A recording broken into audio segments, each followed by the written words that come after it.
Gente, eu estou aqui com a Andressa. Por que eu escolhi a Andressa? A gente hoje está reinaugurando a nossa série Novembro Negro, que é a série que a gente abre na segunda semana de novembro para tratar da consciência negra. E nessa série eu divido o meu espaço de live com 5 personagens ilustres, viu? Que honra! Da minha lista de amigos, pessoas que eu amo demais, gente conhecida, amiga que tem ficado minha vida de alguma forma. E eu divido o momento do live para fazer entrevista com eles e conversar com eles, né? Já foi, esse Novembro Negro começou mais sofisticado, assim, tipo, uma live de 1 hora do meu canal, uma live de 1 hora do seu canal, então, mas a gente percebeu que fazer uma coisa mais orgânica funciona melhor. Uhum. Então, hoje a gente está aqui com a Andressa. A Andressa vai contar um pouquinho para a gente quem é ela. Ela vai contar um pouquinho da biografia dela aqui. Ela vai dizer como ela nasceu, de ter filho e tal, o que ela fez, como é que ela vai desenvolver, como é que ela chega nessa história de ser artista, de cantora, tem uma voz linda de mulher, vocês têm que ver, vou ver se ela dá uma canjinha pra gente. Oh, Então vamos lá. Eu costumo dizer que eu sou filha de um caso, de um encontro amoroso entre o componente da bateria de escola de samba e a passista. Olha! Que meus pais eram do Cacique de Ramos. E, enfim, e aí nasci eu, então, já cercada de um ambiente musical, né, na minha família, pelo lado do meu pai, pelo lado da minha mãe, que é onde eu sempre tive mais contato. A minha mãe cantava em seresta com o meu tio tocava vários instrumentos musicais. Inclusive, ele era ambidestro e era muito engraçado ele tocando, ele tocava bateria, tudo ao contrário, tocava violão, era compositor, cantava. O meu avô também tocava violão. Então, assim, eu tenho no meu DNA muita música. Enfim, ao longo da vida, a gente, né, momentos da vida muito característicos de uma menina negra, né, no Brasil, mas o meu encontro com a música ele acontece depois no meio da igreja, né? Graças a Deus, como muita gente consegue, né? Consegue se encontrar, consegue começar a se exercitar na música pela igreja. A minha história de vida é uma história de muita alegria, graças a Deus, porque eu sei que eu passei por coisas muito difíceis, mas eu olho para todas elas com orgulho de ter vivido tudo aquilo e ter tirado de cada coisa algo positivo, né? Então, eu tive uma infância com bastante dificuldade. Durante um tempo importante da minha infância, eu não tinha uma residência fixa, eu e minha mãe, então a gente morava em lugares alternativos, vamos dizer assim, né? Eu costumo dizer, simplificar, costumo dizer, eu já morei em vários lugares, inclusive em lugar nenhum, né? E vivi a experiência que para muita gente não é muito fácil de imaginar o que é não ter endereço. Você não ter uma casa própria é uma coisa, mas você não ter endereço é muito forte. E eu, durante um tempo, eu não tinha endereço. Por conta de não ter endereço, várias situações que eram importantes para mim eu não pude vivenciar. Como, por exemplo, se matricular em escola. Naquela época em que eu era pequena, não se matriculava uma criança que não tinha endereço. Então, a minha entrada na escola foi tardia, mas eu tive a bênção de ter uma mãe maravilhosa, que ela está presente em tudo, ela fala assim, você vive falando de mim, mas eu não posso deixar de citar essa pessoa. Porque ela começou a me alfabetizar quando eu tinha perto de fazer 4 anos de idade. E ela fez um trabalho maravilhoso de me ensinar, mesmo num ambiente conturbado, mesmo com uma realidade difícil, empregada doméstica. Então, assim, ela trabalhava o dia inteiro na casa. E quando chegava de noite, ela terminava, porque na época doméstica não tinha horário. Então, ela, às vezes, trabalhava de 6 da manhã até meia-noite. E à meia-noite ela parava, terminava tudo, tomava o banho dela e ia pegar os cadernos para me passar os deveres. Para que eu ficasse ocupada, porque os estudos também se tornaram a minha ocupação. Sim. Né? Porque eu estava num ambiente em que eu não podia me locomover na casa, né? Eu era filha da empregada, eles aceitavam com criança, mas eu não podia ficar me locomovendo pela casa, brincar com as coisas de criança que tinha na casa. O meu espaço determinado, na maioria das vezes, era o quarto de empregada, a área de serviço e a cozinha. Então, ela tinha que me manter ocupada, e ela me mantinha ocupada estudando. Ou quando não estava estudando, ela ficava cantando, ia fazendo o serviço e cantando para mim, e fazendo uma série de coisas. Bom, e aí, graças a Deus, com o passar do tempo, aconteceu alguns milagres, não tem como contar, e eu consegui ir para a escola, e aí comecei a me desenvolver academicamente falando. Depois de um tempo, a nossa vida deu uma estabilizada, eu passei a ter endereço, e a nossa família foi reunida, a nossa família aumentou, mamãe casou, e aí comecei a ter vivência com os meus irmãos, que a gente infelizmente foi separado. Mas todas as coisas que eu vivi de dificuldade, como eu falei, eu vi como coisas positivas, como coisas que me fizeram quem eu sou hoje, de um modo muito positivo, assim, valorizar as conquistas, valorizar coisas pequenas, como ter um endereço, é uma coisa maravilhosa, então é importante valorizar. Puxa, eu tenho um endereço, eu sei para onde eu vou hoje à noite. Isso é super importante. Então, basicamente é isso. Ao longo do papo a gente vai falando. Legal. Eu estou aqui com o celular, mas não estou prestando atenção no WhatsApp não, tá, gente? É porque eu tenho que conectar a transmissão aqui para ver o que vocês escrevem aqui, senão depois eu não consigo ler porque eu estou longe da tela, tá? Eu queria que você contasse, se você quiser contar, uma parte que você contou para mim numa conversa, que eu achei linda de morrer. Que você fala que você encontrou com Jesus com 3 anos de idade. Mas mais recente, nós fomos conhecimentos, que você tinha uma memória musical de 2 frases de uma determinada música de quando você era muito... Você pode contar essa história? Claro, claro. Que é o encontro da Andressa com Jesus, ele é muito... quando ela era jovem demais, né? Pré-infante.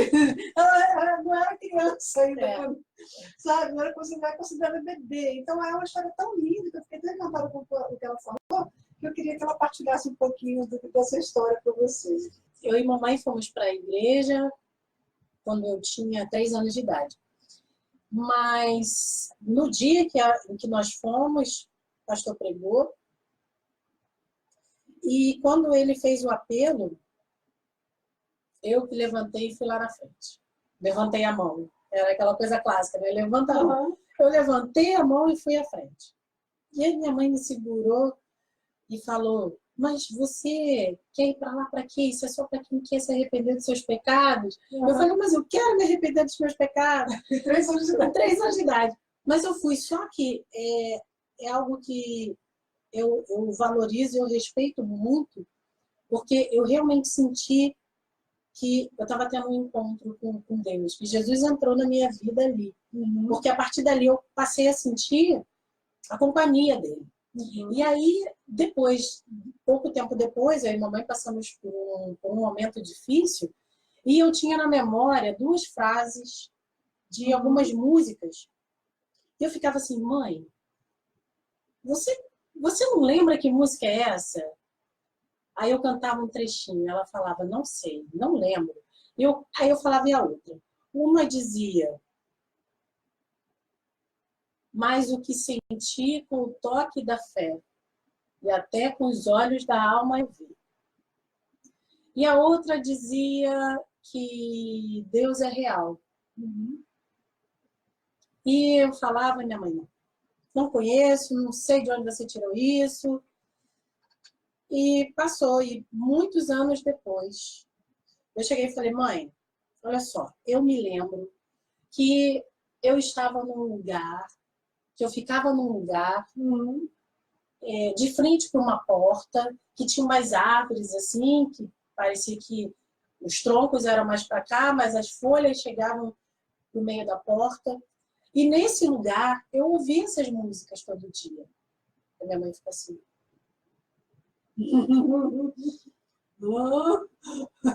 como que é? Como assim? Eu falei, ela falou: agora eu tô lembrando do lugar.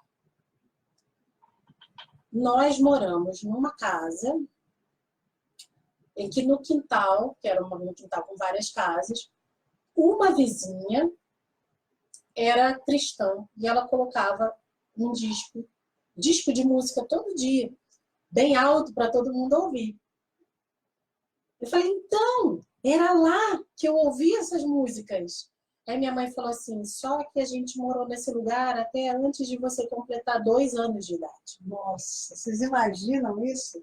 Ela escutou músicas do LP. Se eu fosse contar dos Vencedores por Cristo, que foi gravado no ano 76, isso era o quê? 77, né? 8. 77, ou seja, quase 1 ano e meio depois do lançamento, por aí, ela escutou essas músicas quando ela tinha 1 ano de idade, e aquilo foi determinante para que com 3 anos de idade ela decidisse aceitar Jesus. É incrível isso, e eu também não sabia quem cantava, minha mãe também não sabia quem cantava, o ano, o nome, nada. Depois também de muitos anos eu comecei a pesquisar, e aí eu descobri que as 2 músicas eram do mesmo disco. E que era do mesmo grupo. Então, assim, por isso que é importante a gente valorizar tudo que acontece na vida de uma criança, né? E quando Deus coloca sementes, a gente não pode matar e dizer, isso é coisa de criança, né? Porque ele, de fato, entrou no meu coração. Quando eu tinha 1 ano e pouco de idade, ele plantou a semente. Com 3 anos, eu tive encontro com aquilo que já tinha começado lá, né, naquele 1 ano e pouco, menos de 2 anos, né? E eu amo essas músicas, inclusive, já cantei essas músicas em grupos que eu participei. E ontem eu estive com uma das pessoas que gravou essa música, que é o Nelson Murilo, meu pastor do coração, que é o meu mentor, que me acompanha há 30 anos. Que fofo. Você pode contar essa história para ele? Posso. Por favor. Vou pedir para ele escutar. Tá. Essa música não era dos Vencedores, porque nessa época eles ainda cantavam músicas importadas, né? Que eles traduziam. Mas o Nelson Murilo já estava nesse grupo, porque lá em casa tem o vinil do lançamento. Na casa da minha mãe conhece esse disco, tem o vinil, que era álbum duplo, assim. E aí tinha foto de todos eles lá, deitadinhos na grama. Andressa, o segundo capítulo da nossa fala hoje tem a ver com preconceito racial e feminismo negro, ou mulherismo, ou sentimento humanista. Né? A gente estava conversando aqui um pouquinho antes sobre como que essa autora, a Delores Williams, ela usou esse termo. Depois eu fiquei sabendo que parece que não foi ela que criou esse termo, mas ela usou esse termo num livro que ela escreveu sobre Agar, chamado Sisters in the Wilderness, ou seja, Irmãs no deserto. No qual ela conta como é que é o estilo de vida de mulher negra, e ela compara a negra afro-americana, suas filhas, com o sistema de criação de mulheres negras ao longo da história, inclusive usa Agar como exemplo. Na verdade, quando eu começo a escrever sobre Agar lá em 2001, eu uso Delores Williams indiretamente, depois quando eu faço o segundo mestrado, eu uso diretamente, porque eu tive acesso ao livro dela. Então, a Delores Williams, ela fala um negócio muito interessante. Ela fala assim, e da outra vez, no ano passado, eu trouxe a Fabíola, né, para falar sobre essa coisa do mulherismo e tal. A Fabíola esteve aqui com a gente, a nossa amiga também, você conhece bem. E nessa descrição, a Delores falava sobre o feminismo entre mulheres negras ser um feminismo super diferente do que é entre mulheres latinas ou mulheres brancas. Algumas características essenciais desse feminismo são a forma como as mães criam as suas filhas, como educam as suas próprias filhas, essa coisa matriarcal. Em todo lugar onde eu vou, que eu converso com mulheres negras sobre negritude de mulheres, eu vejo essa memória dessa mãe num lugar, numa mesa, ou ensinando, como você acabou de mencionar, ou dando comida. Tá triste? Toma um negócio para comer. Tá triste? Toma um negócio para comer. Isso é muito característico das mulheres negras. As mulheres brancas não fazem isso, né? As latinas. Entendi. Tá entendendo? Tem coisas que são muito típicas entre mulheres negras, é uma coisa assim de uma herança ancestral mesmo, que eu não sabemos explicar onde é que vem isso, mas elas fazem isso para a parte da terra. E uma das coisas, por exemplo, que acontece é que, vocês sabem, e a Fabíola no ano passado, né, quem quiser depois volta ao vídeo dela, que já está carregado no YouTube, quando ela fala qual uma grande preocupação das mães negras para suas filhas? Porque o corpo da mulher negra chama muita atenção. Sim. Então, e por conta desse processo de sujeição cultural ao qual os negros estiveram submetidos no Brasil a vida inteira, eles estão, de certa forma, né? Claro que galgando espaços maiores, mas a gente não pode dizer que isso está superado. Infelizmente de forma nenhuma está superado. Estão bem distante disso. Exatamente. E principalmente a forma como as meninas negras eram alvo da cobiça sexual de muitos homens que nem negros eram. Né? Então, essas mães educavam essas meninas com uma série de recomendações a respeito do corpo. Fabiola contou para a gente aqui, no novembro do ano passado, né, a coisa, olha, como é que essa roupa, esse negócio. Porque as curvas são muito acentuadas e são curvas que chamam a atenção, são corpos bonitos, sensuais. E isso foi ensinado para a gente, de certa forma, que é uma espécie de sedutor natural, mas você tem que reprimir. Nós somos educados a reprimir esse tipo de atração que o nosso corpo poderia causar nas pessoas. Né?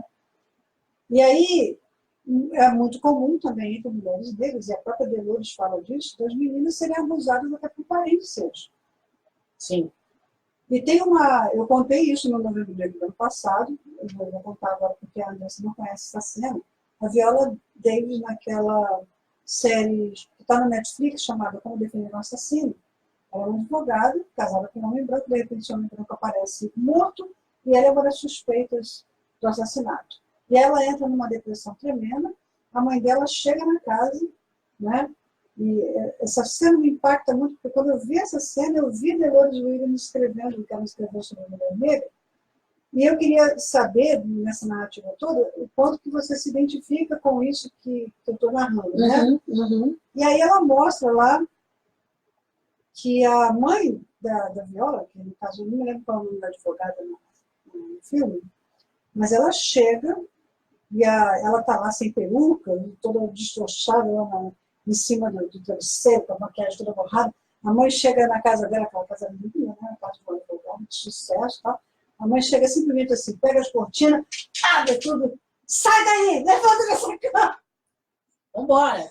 Levanta dessa cama, vai ficar chorando o dia todo aí, que você não tem mais o que fazer. Não, onde você viu? Uma mulher criada desse jeito, uma criancinha. Aí, ela tenta se colocar num lugar de vitimação, né? Aí fica, porque você não sabe o que eu tô passando. Eu não quero saber também, não sei o quê. E assim, a mãe dura com ela, sabe aquela coisa assim, como se ela não tivesse nenhuma sensibilidade emocional que ela estava passando. Mas aí, a personagem que a Viola interpreta, ela chega num determinado momento dizendo assim para a mãe, você nunca deu bola para os meus sentimentos, você nunca se importou com o que eu sinto. Porque o meu tio, aí vem a memória, né?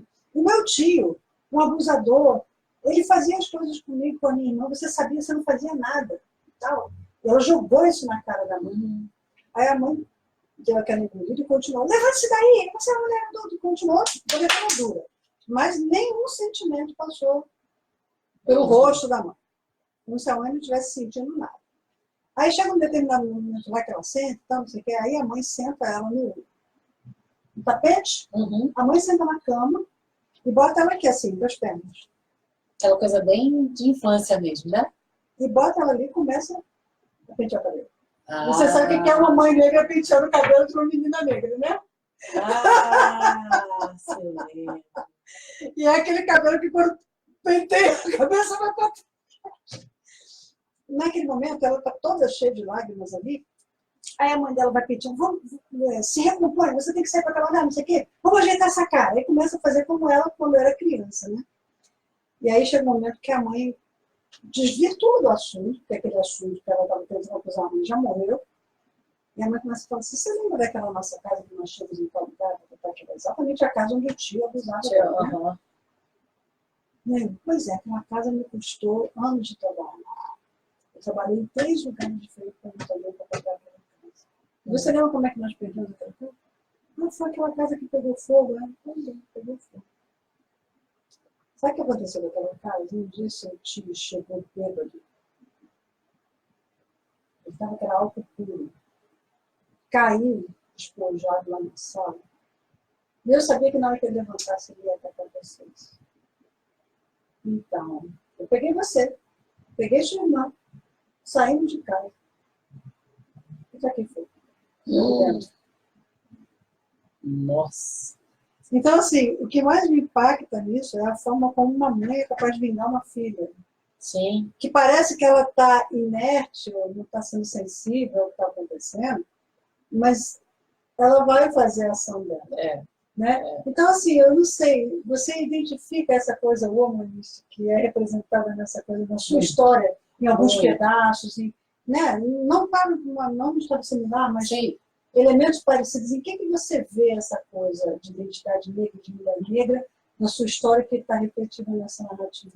A gente tem uma questão importante, eu, por exemplo, costumo, né, gosto muito de me afirmar enquanto feminista, mas o feminismo negro, né, que na verdade é o mulherismo, né, ele é diferente do feminismo clássico, porque enquanto no feminismo clássico as mulheres estavam lutando para ter o direito de sair de casa e trabalhar fora, a mulher negra ela sempre trabalhou fora. Né? Ai dela, porque quando teve a escravidão, ela já nasceu trabalhando.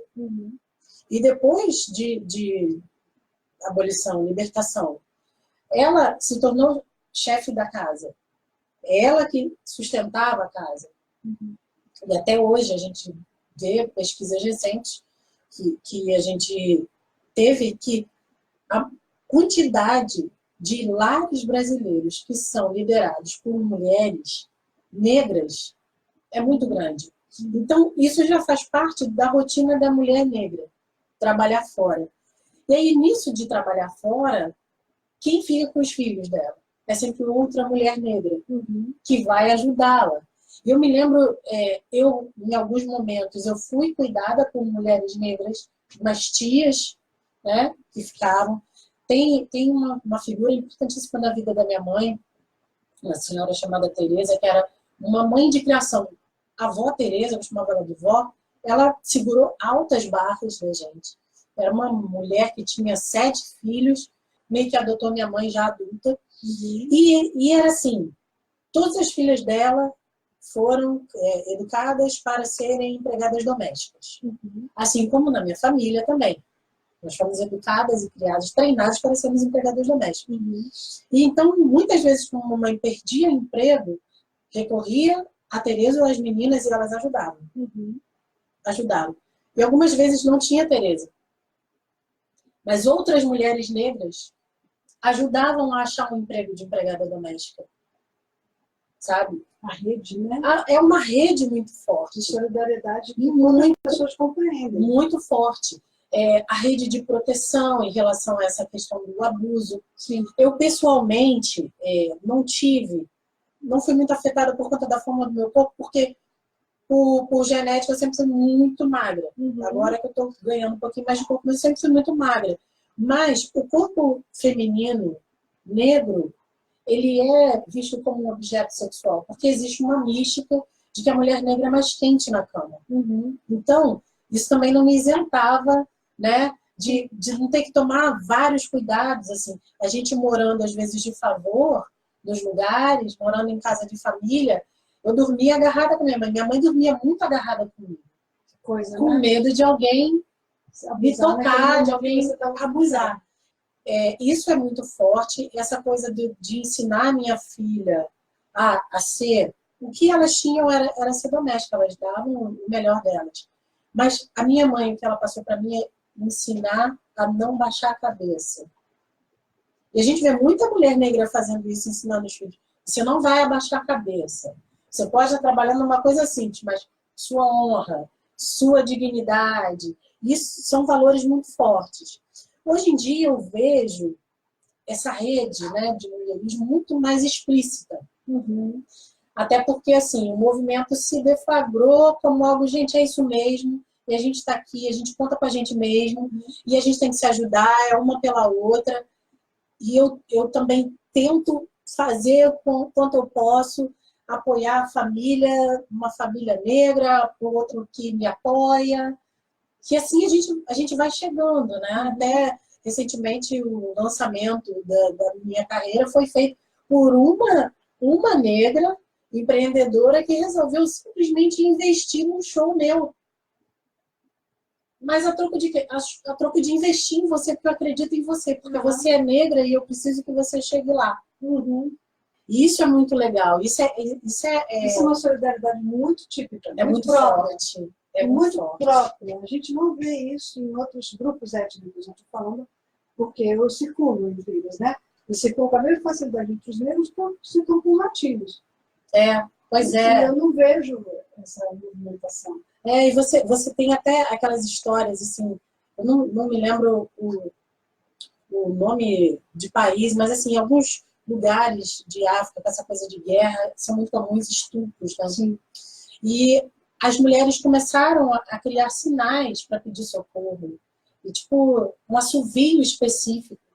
E aí as outras sabiam e tentavam socorrer e iam tentar ajudar.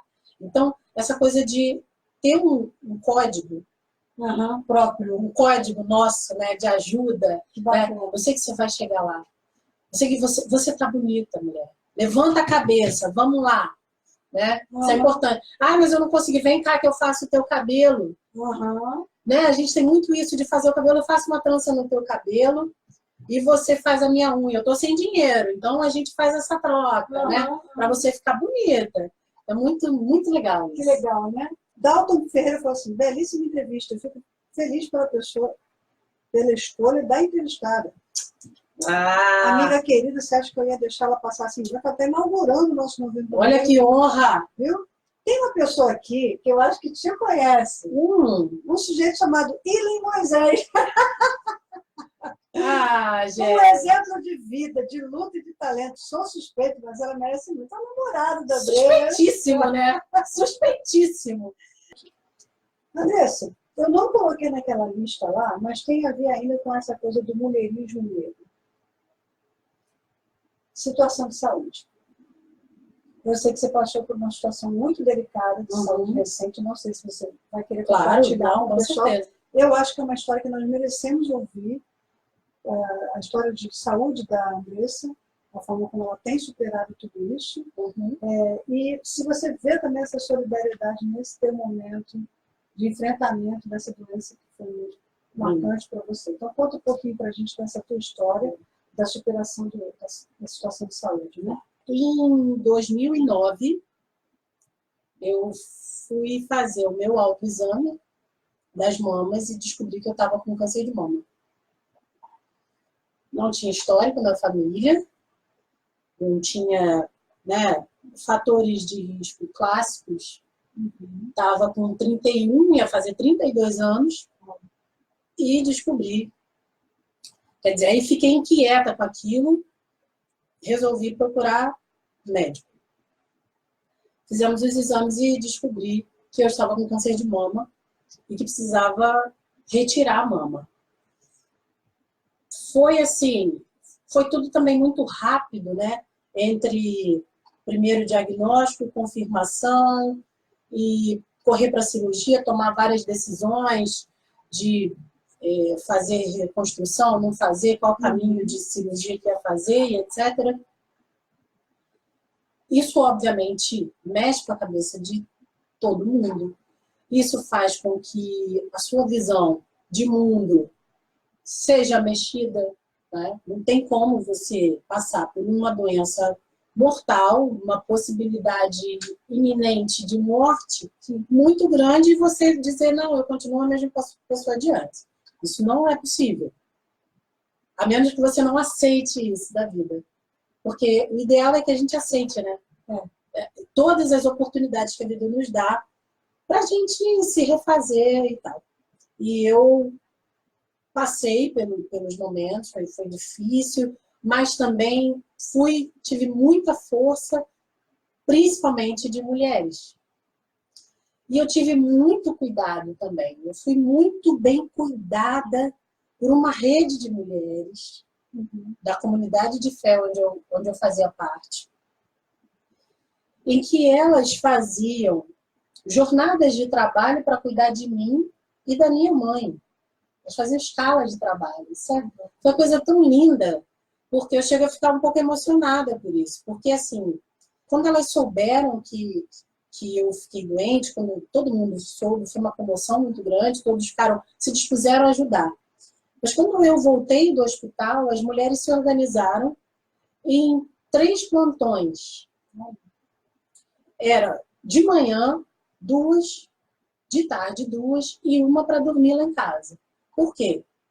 Nos plantões em que tinham 2, uma era para ficar comigo, ali do lado da minha cama, conversando comigo, ou me ajudando se eu quisesse alguma coisa. Fazer companhia mesmo. Companhia. Ficar ali, conversando, rindo, vendo TV, comentando o que está passando na TV. E a outra para ficar com a minha mãe.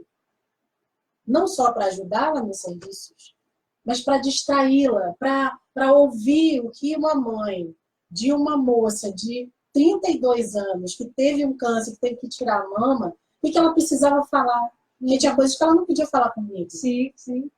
Mas que inteligência emocional para lidar com esse negócio que elas tiveram, né? Incrível. E aí eram 2 de manhã, 2 de tarde e uma para ficar à noite. Para quê? Para minha mãe poder dormir e não ser incomodada, porque à noite eu precisava, por causa dos remédios, eu precisava levantar da cama para ir no banheiro, eu precisava de ajuda para levantar da cama. Sim, porque a pessoa que tem puta mama não pode nem fazer movimentos. Não, e eu fiz a retirada e a reconstrução imediata. E a minha reconstrução foi usando o tecido das costas, do grande dorsal. Então, na prática, eu tinha uma cirurgia enorme do meio das costas até o meio do tórax, de um lado ao outro aberto, né? Então, eu não conseguia sentar na cama sozinha. Eu precisava de ajuda. Muito ponto, né? Meu Deus. É bastante. Eu estou pensando aqui, né? É bastante, né? É bastante. Então, assim, elas montaram uma rede tão grande que a gente não lembra da gente estar sozinho. Chegou um ponto que aí a gente começou assim, por favor, não venham mais, que a gente já estava constrangida, né? Os homens também foram muito importantes, fundamentais, porque eles se dispunham a fazer as coisas mais pesadas, a me levar para o médico, ou a trazer compras, a fazer as coisas, tem que ir no mercado, deixa que eu vou e tal. Mas essa rede de mulheres, até para me fazer me sentir bem, me sentir viva, me sentir bonita, sabe? As mulheres dizendo, nossa, você tá linda, amiga. Ai, você ficou mais bonita depois. E não sei o quê. E valorizando a minha história de vida. Depois, eu passei, e até hoje eu faço isso, me disponibilizo, a compartilhar a minha experiência com outras mulheres. Tanto mulheres que tiveram ou que estão passando pela experiência do câncer de mama ou alguma outra história, quanto mulheres que precisam se prevenir ou simplesmente precisam olhar para a vida e olhar para si mesmas com outro olhar, um olhar de esperança, de alegria, de força. Você precisa de muita força, né? Você precisa de muita garra, mas você não consegue fazer nada sozinho também. Ao mesmo tempo em que a gente entende, por exemplo, para mim foi muito difícil entender que eu precisava ser cuidada. Eu precisava aceitar o cuidado de outras pessoas, sempre fui eu que cuidei. Exato. E eu aprendi, foi um aprendizado muito bom. Receber ajuda. É um aprendizado. Muita gente não sabe receber ajuda. Eu me descobri já desse jeito, sem saber receber ajuda. E como é importante para o outro. Sim. Muitas vezes eu negava o que o outro tinha para me dar e eu percebi assim, não, Deus falava comigo, não, você precisa deixar ele te ajudar.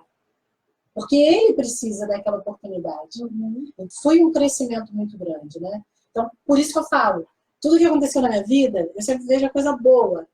Coisa boa que eu ganhei depois do câncer de mama. Um peito maior, graças a Deus. Né? Que eu aproveitei, já que eu ia refazer, eu botei Vamos maior. Fazer um negócio decente. Entendeu? Que o negócio era totalmente reto, então eu já botei para ficar maiorzinho, para ficar tá dando esquema linda, maravilhosa. Meu corpo mudou. Então aí aquelas curvas que eu não tinha passei a ter curvas, meu amor. Dá licença. Uma autoestima, ó, lá em cima, me sentindo linda, maravilhosa. Mas isso foi muito importante, ter pessoas à minha volta para ajudar. Muito isso, né? E a gente tem que passar adiante. Tem uma experiência forte, passa adiante, passa para o outro, né? Isso é muito bom. Legal. Eu fico sempre muito inspirada quando eu escuto ela contar essa história, porque pessoas muito ativas, como você, como eu, né, que tem dificuldade de receber ajuda, que estão sempre fazendo as coisas em prol dos outros ou não, até em prol de si mesmo, mas está sempre muito autônomo no processo de fazer tudo, tem que depender. Eu tive uma... Eu já entrei em centro cirúrgico 10 vezes. Jesus. E eu achando que estava muito que eu entrei. Não, mas a sua vale por 10 das minhas, porque Bom. todas as minhas cirurgias foram eletivas. E nessa do fêmur foi uma coisa muito impressionante, foi um momento muito marcante para mim, porque eu já estava com 19, não, estava com 20, 22 anos, alguma coisa assim, e foi um momento que eu estava maior de idade, com meu emprego na faculdade, me sentindo muito autônoma. Minha vida relacional em casa nunca foi uma coisa muito tranquila, sempre foi muito tribulada. E eu, com essa minha autonomia, eu sonhava um dia que eu ia pular fora de casa, fazer alguma coisa fora do Brasil, de preferência, né? Eu não ter que aguentar mais as chateações de casa. Eu pensava dessa forma, que todo jovem pensa. Na verdade, a gente, quando é jovem, pensa um monte de besteira, né? E eu pensava dessa forma, e de repente eu sofro aquele acidente de moto com um namorado, e eu já caio no chão do acidente, já com a perna quebrada. Mas assim, não foi uma fissura, foi uma fratura daquelas assim, de cortar o osso todo ao meio, e a perna reduzir 10 centímetros na mesma hora. Misericórdia. Então, foi um trauma bem pesado, eu tive problemas na minha recuperação, meu osso não calcificava.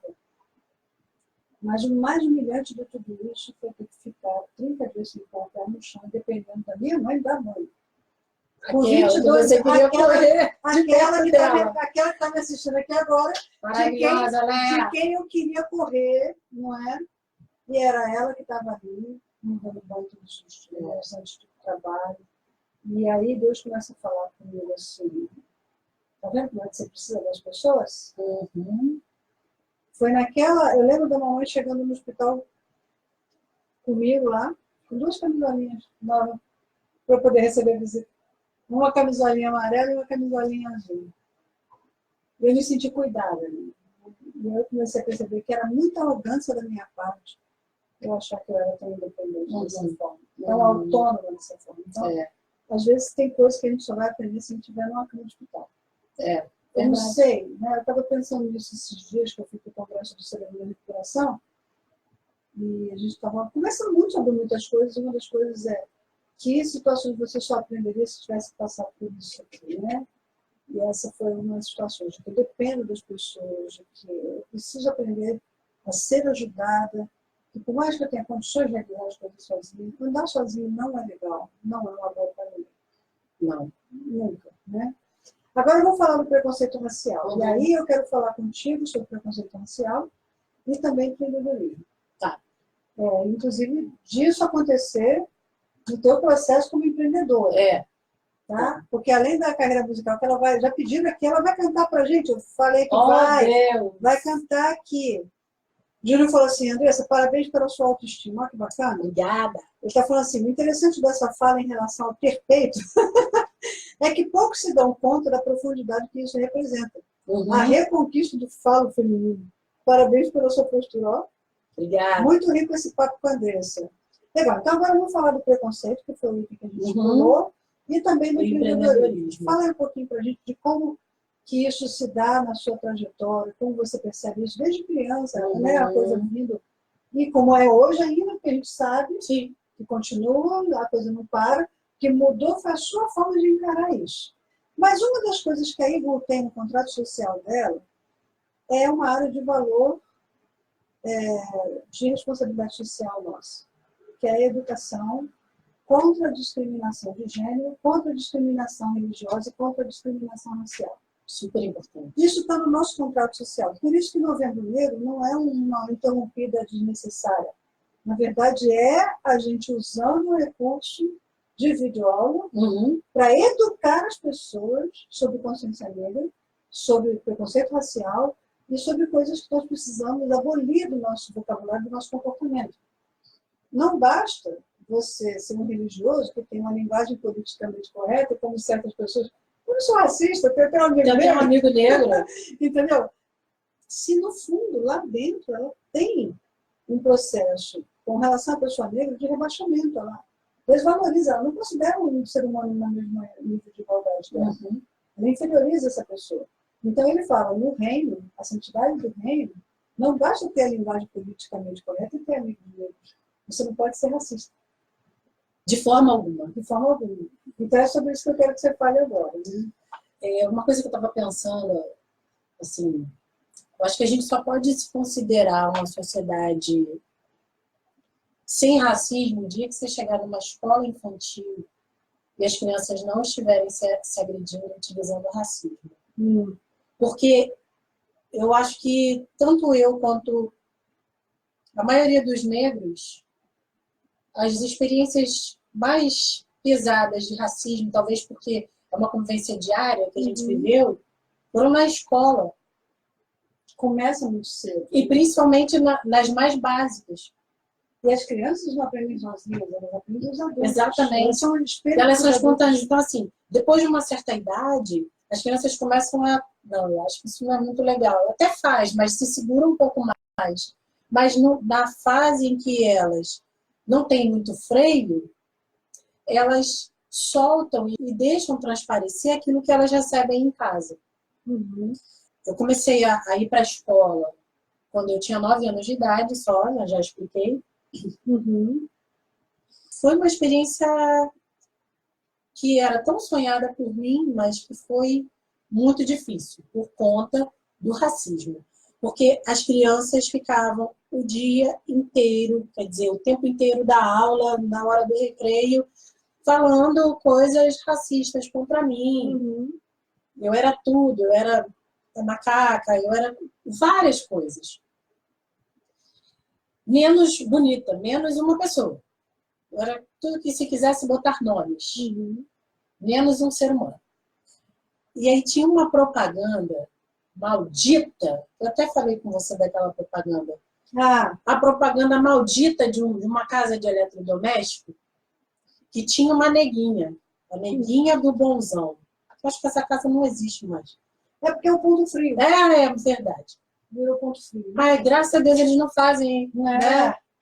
Mas era a neguinha do bonzão, que era uma blackface, era uma pessoa branca, pintada para parecer uma pessoa negra, mas com traços exagerados, que é isso que é o blackface, com traços exagerados, com aquele objetivo caricata, de caricato, para ridicularizar mesmo. E ela tinha umas tranças meio soltas e ela levantava e falava, é bonzão, não sei o quê. E era horrível aquilo. E eu usava tranças na escola.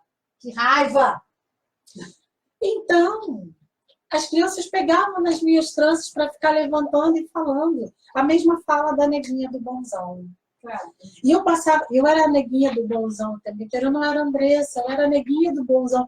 Isso me deixava tão magoada, tão ferida, tão irritada.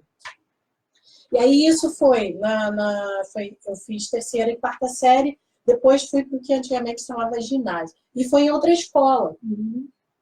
Quando eu cheguei nessa outra escola, o primeiro dia de aula eu achei incrível. Eu tinha 10, ia fazer 11. Cheguei para a mamãe em casa, mãe, foi muito legal a aula. Minha mãe, foi? Como é que foi? A escola é muito legal, os professores são legais, e os amigos, mãe, ninguém me chama de neguinha. Olha, que marca, né? E eu olho para isso hoje, né, tentando pensar na Andressa, uma criança de 11 anos, chegando da escola e fala para a mãe, olha que legal que foi minha aula, que ninguém me xingou de coisas terríveis com relação ao que seria a minha cor, porque ser chamada de neguinha, por eu ser negra, não deveria ser um xingamento. Sim. Né? Deveria ser carinhoso, inclusive. Inclusive, que para mim, muitos me chamam de neguinha e é carinhoso. Sim. Mas porque, infelizmente, a gente aprendeu que é feio. Assim como tem gente que fala, eu te chamo de morena. Você para mim é morena. Eu falo, mas eu sou negra. Não é que eu falo morena, que é para não ofender. Eu falo, agora você me ofendeu. Agora sim, você conseguiu. Agora você conseguiu me ofender, né? É tipo o que a gente fala assim, chamar de viado. Não deveria ser uma ofensa. Porque, na verdade, é a opção sexual do cara. Se você é gay, seu viado não deveria ser. É o cara. Isso é uma coisa que eu tenho aprendido. Porque, afinal de contas, eu estou dentro dessa sociedade também, Sim, né? sim. Mas, enfim, livrar-se das garras do racismo não é fácil. Uhum. É muito difícil a gente... Primeiro, saber que ele existe, enxergar, dar nome e saber que, não, isso não é uma coisa normal, não, eu não tenho que aceitar. Uhum. Isso é super importante. E conseguir ferramentas para lutar contra ele. Uhum. Então, eu enfrentei racismo na escola, na igreja também. Na igreja, bastante. Racismo combinado, né? O racial com o social também, Sim, sim, sim. na igreja, né? Tinha gente que não deixava as crianças brincarem comigo. Por conta de eu ser, né? Além de eu ser a neguinha, ser aquela que praticamente morava na rua. Uhum. Então, era uma coisa misturada. Mas, graças a Deus, que a minha mãe tinha uma consciência de negritude muito grande. Sempre me ensinou a identificar o racismo.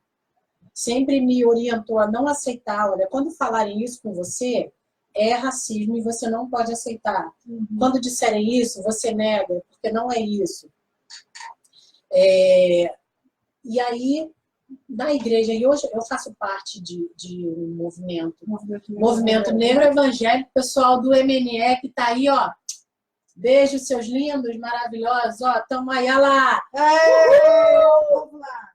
Então, e é um movimento que eu entrei e recentemente descobri, que eu sempre quis achar, um movimento que falasse uma verdade que ninguém quer falar, que existe racismo dentro da igreja. Uhum. Dentro da estrutura eclesiástica, dentro do ambiente eclesiástico, existe racismo. Racismo violentíssimo, por quê?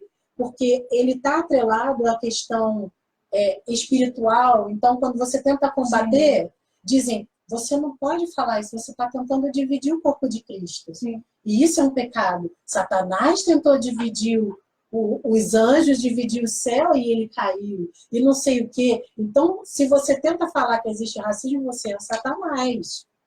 Mas existe racismo. Existe racismo quando as representações são todas de uma única etnia. Não são de negros. Uhum. Aí, depois de tanta gente falar, de vez em quando colocam um negrinho lá naquela peça de teatro que está lá atrás. Uhum. Ou quando o negro... Não, mas na igreja nós temos muito espaço. Os negros têm muito espaço. Temos muito espaço. Não podemos negar que temos espaço e oportunidade para muitas coisas. Mas é muito controlado. Sim. É muito limitado. Você tem espaço dentro daquilo que interessa, por exemplo, da parte mais operacional. É o irmão que cuida dos carros no pátio da igreja. A irmã que toma conta da cantina. A irmã que toma conta da cantina. Dirige o grupo de oração. A irmã que dirige o grupo de oração. Vai ser diretora de um departamento. Ou na música. A gente tem muito espaço na música, sim, ok, até porque temos muita aptidão para música. Sim. Ok, mas esse não pode ser apenas o nosso espaço. Sim. Nós temos esse e temos outros. Sim. Assim como a gente vê hoje na mídia, nos canais, o negro, quando ele consegue um espaço, é sempre num ambiente mais atrelado ao entretenimento. Uhum. A gente tem poucos negros formando o pensamento. Uhum. Poucos negros tendo espaço como formadores de opinião. Sim. A gente na igreja se depara com isso. Assim. Temos muitos pastores negros. Sim. Temos, graças a Deus. Mas em igrejas grandes e renomadas, aquelas com mais de 1000 membros, né? Aquelas igrejas ricas, não temos. Líderes de denominações, vamos contar nos dedos quantos? Então, ele existe sim quando ele limita o acesso. Quando ele diz, você vai só até aqui. A partir daqui, deixa com a gente, né? Porque o negro, ele se irrita muito fácil. O homem negro se irrita muito fácil. E ele logo quer brigar. A mulher negra é muito briguenta, ela é muito irritada. Aquele mito da mulher negra sempre muito irritada. Né? Então, não vamos botar a irmã fulana na reunião, não, porque qualquer coisa é barraco com ela. Ela briga muito. Nós vamos fazer só entre nós que tem um consenso. Então existe, graças a Deus eu estou nesse movimento, estou muito feliz por estar ali, por ter amigos para compartilhar, e a gente está nessa batalha de denúncia da necessidade que existe da gente dizer que existe racismo. E que a igreja, se ela se pretende a ser um agente de Deus para curar feridas, para libertar pessoas, para promover justiça, ela não pode fazer isso passando a margem do racismo, que é uma grande ferida social. E é algo que a gente precisa atentar. Bom, vamos falar sobre empreendedorismo.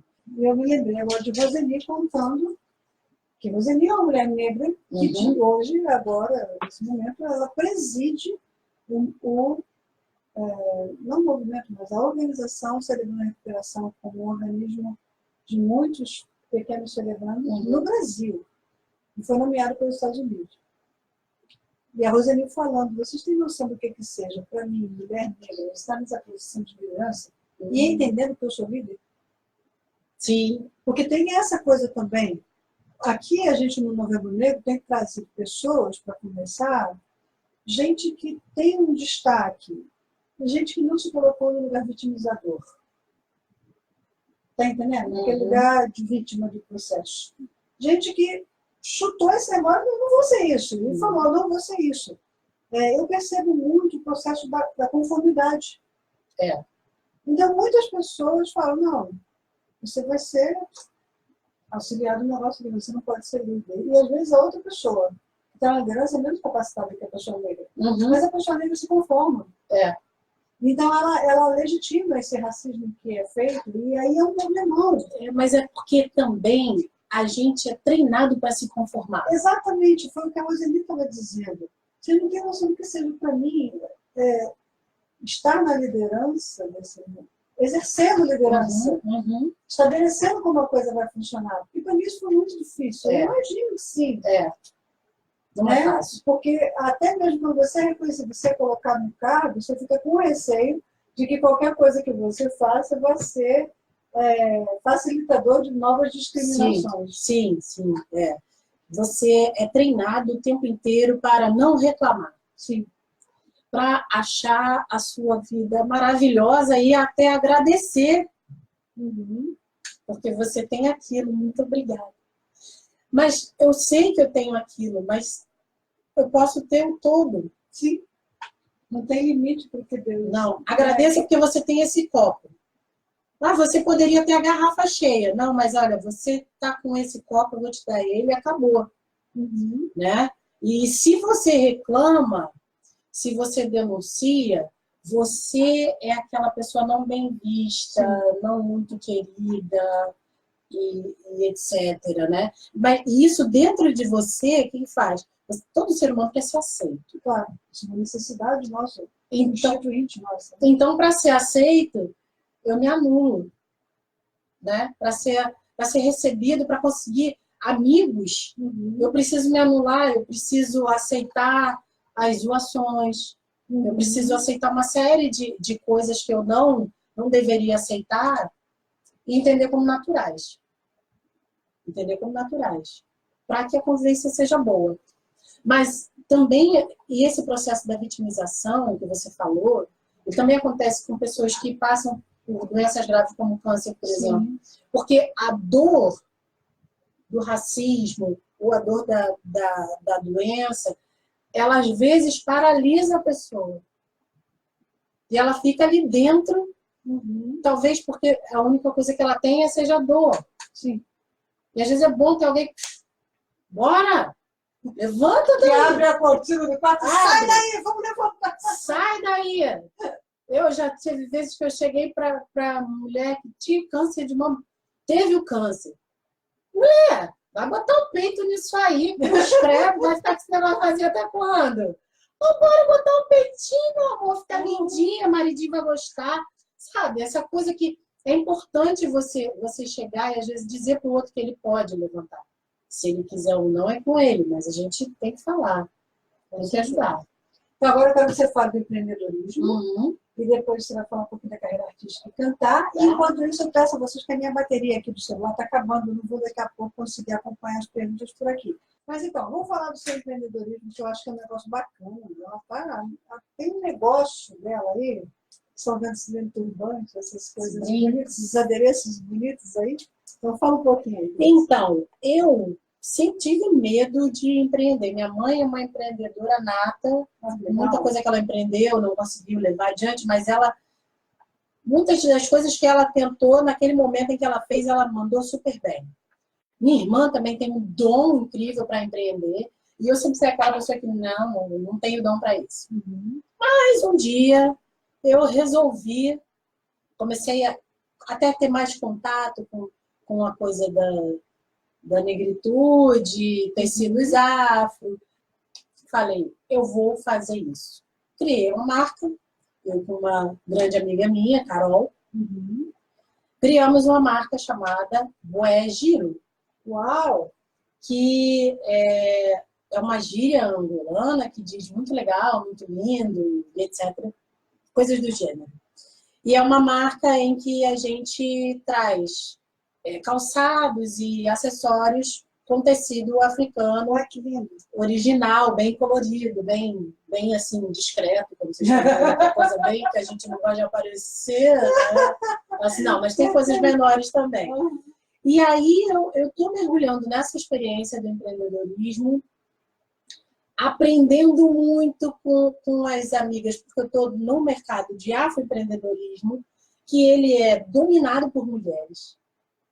É incrível como o afroempreendedorismo, ele é dominado por mulheres. E eu tenho aprendido muito com as meninas. Que legal. Tenho aprendido muito, olha, você faz isso, assim vai ficar legal, e etc. Tenho aprendido também a tentar ajustar o meu produto, porque a nossa meta é que o nosso produto chegue a todos os que gostam dele, principalmente negros, porque muitas vezes produtos feitos com tecido ou com o tema afro, ele acaba ficando caro. E aí o negro não consegue adquirir. Então, nossa intenção política com a marca Boé Giro é também alcançar o pessoal da periferia. Sim. Ter uma política de preço e tentar ir nos lugares onde a galera está lá e está tentando se conectar um pouco com a negritude. Tem sido uma experiência incrível. E você sabe que quando eu estive em Angola, em 2016, eu vi aquelas mulheres na rua vendendo, que são, se não me engano, são zungueiras. E que a gente vê aqui, que elas andam com bacias enormes, com trouxas. Gente, um negócio assim que às vezes pesa 20 quilos e ela está carregando na cabeça com uma destreza, com fio amarrado como aqui. Se não tivesse peso nenhum. Peso nenhum. É um negócio extraordinário. É impressionante. Tem uma história com isso que depois eu conto. E são muitas. Muitas. Os meus amigos me explicaram, olha, quem vende na rua, assim, a maioria dos que vendem na rua são as mulheres. Porque esse serviço os homens já não fazem de vender verdura na rua, né? Elas vendem muito verdura, fruta. Tingir tecido eles fazem, né? Porque eles são os tingidores dos tecidos. Mas sair para vender, as mulheres é que fazem. E elas se apoiam muito, elas estão muito juntas. Elas, infelizmente, lá, elas têm que correr da polícia porque é proibido vender. É como camelô aqui, né? E elas têm que correr, mas elas se ajudam muito. E elas vão crescendo ali, né? E como isso é importante? Eu tenho aprendido isso assim, com as meninas, às vezes, olha, vamos dividir então uma banca. Tem uma feira, mas a gente está sem dinheiro. Vamos dividir, né? Eu te apoio. Vamos fazer uma parceria. Eu vou fazer um evento. Você traz suas peças e aí você me arruma uma peça ou outra para eu usar na minha divulgação e etc. E eu tenho visto como essa rede do mulherismo, sim, tem assim, sido muito forte no empreendedorismo. O que eu pretendo com a minha marca é que ela, né, se estabeleça e que a gente consiga vender e fazer produtos e alcançar lugares que a gente gostaria. Mas o principal tem sido essa experiência, esse aprendizado, sabe, de mulherismo. E até, inclusive, de mulheres que compram com a gente e falam, eu estou comprando porque é de negra, porque é de uma empreendedora negra, e isso para mim é importante, e eu estou aprendendo a fazer isso. Também tenho tentado, toda vez que eu vou fazer um evento, se tem uma afroempreendedora, eu levo já o dinheiro meu para comprar das meninas que estão lá. Que bacana. Para fortalecer a rede. Legal, legal. Muito bacana. A Andressa, ela me convidou para o aniversário dela em julho, e foi a coisa mais criativa que eu já vi na minha vida em termos de aniversário. Aniversário solidário.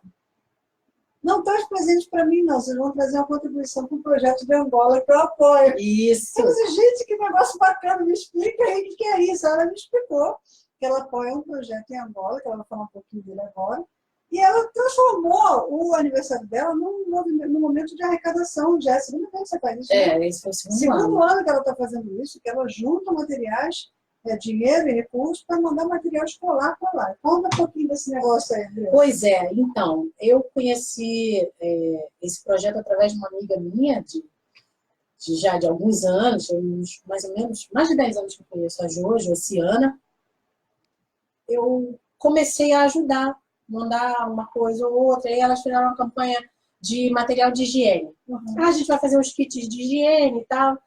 E aí eu comecei. Só que, gente, é uma coisa tão incrível, né? Porque eu falei, eu preciso fazer mais. O que eu posso fazer a mais? Eu falava, eu preciso fazer mais alguma coisa para ajudar. E aí ela falou assim, a gente vai começar a parte educacional do projeto. Elas tinham a parte religiosa e tinham um sonho, um projeto, o desejo de fazer a parte educacional. Formar uma escola, de dar aulas mesmo para as crianças lá.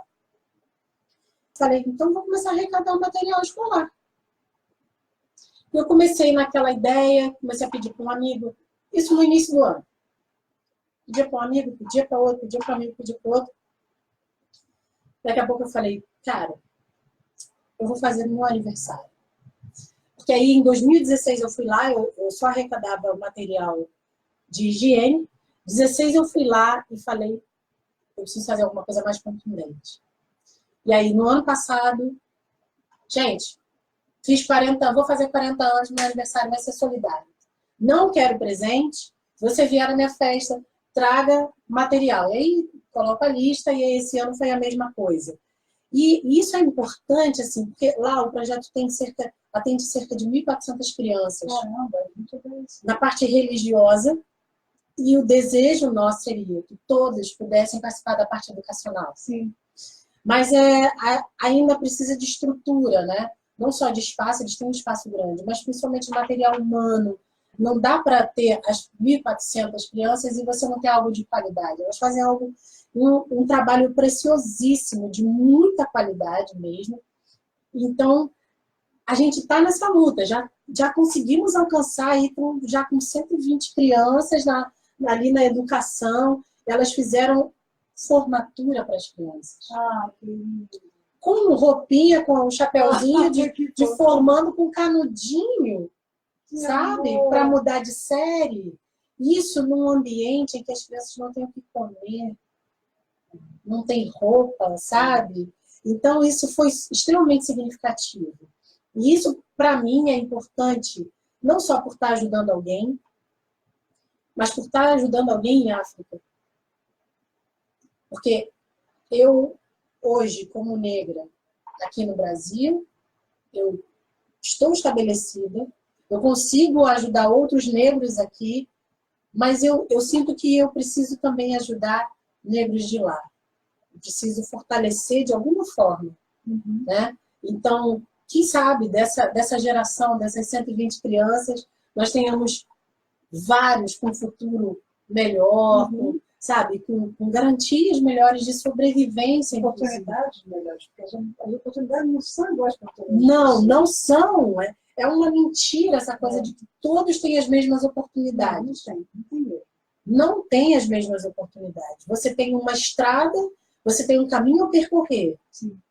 Mas todos têm a mesma estrada. Mas uns têm um carro para andar e outros só têm a pé e o asfalto está quente. Então, é uma mentira muito grande você querer que quem vai de carro chegue lá e quem vai a pé, descalço, no asfalto quente, chegue no mesmo tempo e não reclame no caminho. É diferente até do que tem no skate, que tem alguma coisa intermediária. Que Não, a gente deixar está com o pé no asfalto. Então, assim, esse projeto é maravilhoso, eu amo o projeto, eu espero poder ajudar, temos tido pessoas que ajudam, quem quiser ajudar, só me procurar, gente. Vamos ajudar o projeto Brasil, Esperança Brasil Angola, é maravilhoso. E dá para arrecadar ainda até o fim do ano, né? Até o fim do ano. Pode mandar contribuições para ela, se você não tem os materiais escolares para mandar. Mandem dinheiro, ela te faz os detalhes lá. Eu presto contas, roupa infantil também. Super organizada. Essa mulher aqui, ela trabalha profissionalmente como diretora executiva, coordenadora financeira. Coordenadora financeira de uma sociedade de pesquisa. Então, assim, uma pessoa que sabe gerenciar esse negócio, sabe gerenciar, e ela faz coisas muito lindas. Então, vamos lá, André, você fala um pouquinho da sua carreira musical. Como é que esse negócio começa? Essa menina tem uma voz linda, vocês vão ver daqui a pouco ela vai cantar, vai ter anjinha aqui pra gente. Pena que eu não tenho um negócio aqui para tocar. Pra você. Imagina. Se você tiver playback aí, você pode botar playback. Não tem, menina. Poxa, que pena. Mas a gente pode escolher um playback qualquer que esteja no YouTube para você cantar. Vale a pena vocês ouvirem a voz dela. Convidá-la para cantar em todos os lugares que vocês queiram. Pessoal, ela não canta só em igreja, não, tá? Ela canta pop. Essa mulher faz cover da Whitney Houston, só para vocês terem uma noção do que eu estou falando, tá? Oh, Deus, que responsa! Então, agora ela vai falar um pouquinho, que a Andressa está num momento muito diferente, né? Agora, ela vinha há muito tempo com uma banda, né? Isso. E agora ela está iniciando a carreira solo. Quando eu chamo a Andressa para vir, que também é para dar uma alavancada, né? Claro, é evidente que o meu poder, minha força é pequena. Super importante. Mas é o meu apoio, que eu conheço a pessoa que é, vocês estão vendo que pessoa rica, tão multifacetada, tão cheia de histórias, não apenas enriquecedoras para nós, né? Mas histórias relevantes, inspiradoras. Porque eu não podia deixar a Andressa ficar sem falar que é desenvolvendo negro, né? Tem mais gente para fazer. Sempre cantei na igreja, né?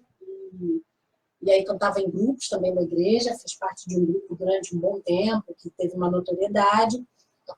Depois eu parei com a música total, fui fazer faculdade, trabalhar em empresa em área administrativa, e aí voltei. E aí voltei cantando numa banda que era um projeto maravilhoso, que encerrou agora esse ano, chamado Noite do Vinil, que era de igreja, e na banda Cenário Retrô, que é uma banda que faz festas, bailes e tal, a gente tocando tudo. E aí foi para mim, foi muito importante para eu voltar a cantar, para eu ter contato com o público e eu começar a perceber que eu precisava fazer. Eu acho que até tinha um pouco disso que você falou, da confiança de que eu como negra, eu consigo fazer algo. Eu sempre corri disso. Sim. E eu comecei a desenvolver, todo mundo sempre falou, você tem que tentar sozinha, você tem que tentar alguma coisa só. Minha mãe falava não quero, não consigo. E, de repente, eu cheguei, eu acho que eu consigo. Né? Comecei a ouvir as pessoas que falavam isso, comecei a acreditar. Esse ano eu startei, assim, falei, a partir de hoje eu sou Dressa. Pedi ajuda aos amigos, escolhemos qual o nome, até hoje o pessoal, não, muda isso, muda para aquilo. Mas então escolhemos o nome, e aí comecei a escolher repertório. Por conta de tempo, eu tive que sair da banda, porque você tem que fazer as coisas com qualidade, né? Sim. Então eu iria sacrificar alguma das coisas. E a banda merecia um trabalho de qualidade também, alguém para dar um tempo de qualidade. E aí eu tive que sair da banda, e então agora eu estou somente como Dressa. Então eu tive um show, que foi esse que eu falei lá no início, organizado, produzido e financiado por uma marca chamada Ebi Moda Afro, da Priscila Eiras, maravilhosa. Pri, te amo. Porque, e aí ela montou todo o show para mim. Então foi um show com músicas da MPB, né, músicas pop, e algumas coisas de soul, algumas coisas em língua estrangeira também, para não ficar preso só ao português, ao nosso idioma. As coisas que têm a ver com a minha identidade. Eu ainda estou num processo muito de formação da identidade, de de confirmação dessa identidade, mas a gente já está com um trabalho na rua, fazendo coisas, a gente já tem coisas para dezembro. E estamos aí, gente. Se quiser me convidar, fica à vontade. Agora, para vocês verem do que eu estou falando, ela vai cantar um pouquinho para nós. Escolhe aí duas coisinhas que você queira cantar. A música tem uma música, né, da Luciana Mello, que é um clássico, todo mundo sempre fala, mas essa música tem uma mensagem tão bonita, né? Eu acho que podia até tocar na igreja, né? Que ela diz: que tal abrir a porta do dia a dia, entrar sem pedir licença, sem parar pra pensar em nada legal. Fica sorrindo à toa, sorri pra qualquer pessoa, anda sem rumo na rua. Pra viver e pra ver não é preciso muito, não. Atenção, a lição está em cada gesto. Tá no mar, tá no ar, no brilho dos seus olhos. Eu não quero tudo de uma vez, não. Eu só tenho um simples desejo. Hoje eu só quero que o dia termine bem. Hoje eu só quero que o dia termine muito bem. Hoje eu só quero que o dia termine bem. Hoje eu só quero que o dia... Que linda, gente! Eu falei para vocês, viu? A Edna falou assim, tu tá sabendo das coisas. Racismo e machismo juntos ninguém merece. A Edna é uma musicista negra também, uma pessoa fantástica que cuida de coros, é um negócio muito bacana o que ela faz. Júnior Fugazzi falou assim, Edna Alencar, uma luta diária pela dignidade humana, não é para quem pode, mas é para quem quer. É verdade, porque tem muita gente que pode e não quer, né? Isso. E acaba que quem faz é quem está querendo. A Edna falou assim, você é linda, viu? É para tu mesmo que tá falando. Vocês também. O Ricardo de Mauro falou assim, eu te chamo de preta, preta, pretinha, ainda faço percussão também. Gente, essa mulher é curtida pelo Gilberto Gil. Ele dá like nas coisas que ela canta. Você sabia disso? Eu tô contando a fofoca toda aqui agora. Ai, meu pai. Ciene Novaes falou assim, racismo na igreja? Meu Deus. Ih, sabe de nada, né, Deus? Amiga, depois a gente conversa. Aí a Alda falou assim, infelizmente, mas é velho. Vê se alguém Preta remete a algo chique, é bonito. Negro remete a logo à escravidão. É bonito e bom chamar de preto ou de preto. É verdade. O Márcio Max falou assim, duas grandes mulheres, duas grandes pensadoras, sou fã das duas. Obrigado, Márcio. Obrigada. Eu pensadora. Raquel Matoso mandou. MME, o povo aí tá dando joinha. Cadê o Ricardo de Mauro? Negra é raça, Edna. Tudo diferente disso, dependendo do contexto, é claro, é racismo. Sim. A Edna falou assim, aqui no Brasil, o sistema de classificação racial camufla a identidade racial na maioria dos brasileiros que são, na verdade, negros e não brancos. Se forem PT, no exterior, 80% dos brasileiros são classificados como negros. Que coisa, né?